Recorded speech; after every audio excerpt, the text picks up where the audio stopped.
Chers amis, les mois passés ont été éprouvants pour tous, amenant les autorités à prendre des décisions difficiles au cœur de cette crise sanitaire.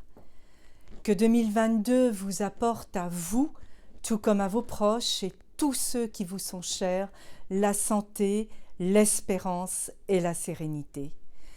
L'humanité a traversé des temps forts, pour ne citer que quelques exemples, de la mission spatiale de Thomas Pesquet à la prise de Kaboul par les talibans, des Jeux olympiques d'été de Tokyo aux terribles inondations en Allemagne et en Belgique, ou encore le drame quotidien des réfugiés à travers le monde.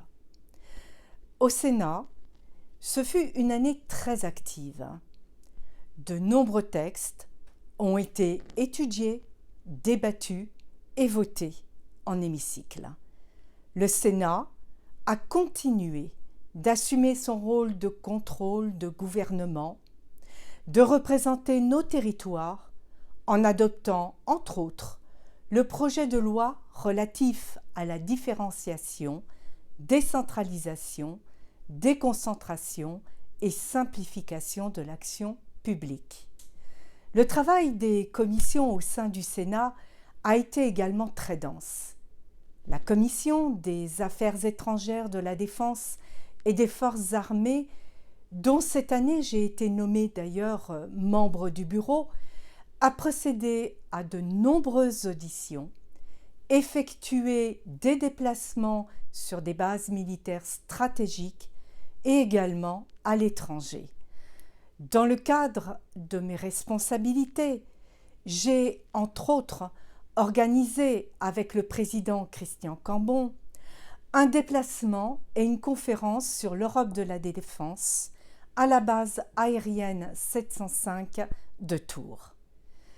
Alors que les relations avec la Chine, la Russie, les États-Unis et la Turquie se complexifient, que l'Afghanistan est aux mains des talibans, que l'on assiste à une escalade des tensions dans le cyberespace, le rôle de notre commission est de garder plus que jamais une vision globale des enjeux de politique étrangère et de défense.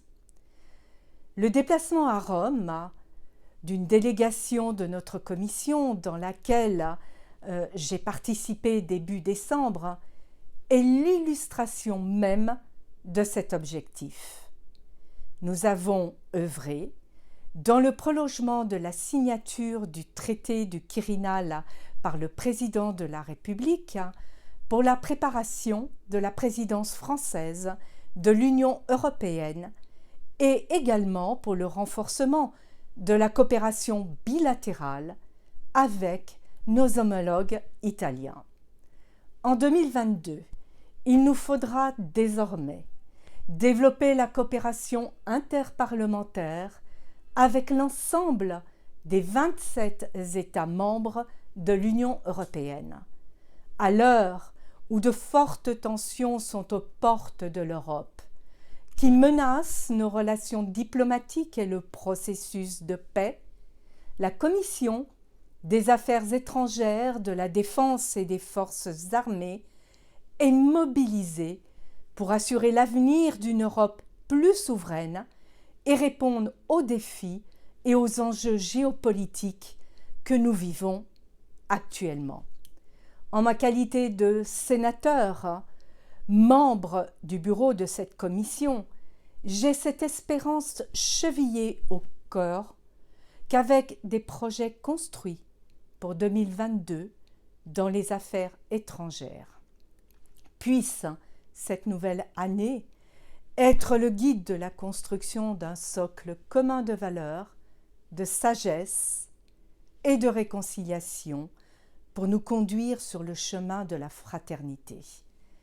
Mes pensées, aujourd'hui, se tournent vers tous nos militaires, ceux en opération extérieure et ceux de l'ombre, nos forces de sécurité intérieure, l'ensemble des membres de notre communauté médicale et tous ceux qui veillent sur les autres, très éprouvés, mobilisés dans ces périodes de fête. Chers amis, recevez, et je réitère, tous mes vœux les plus chaleureux pour cette nouvelle année. Je vous remercie.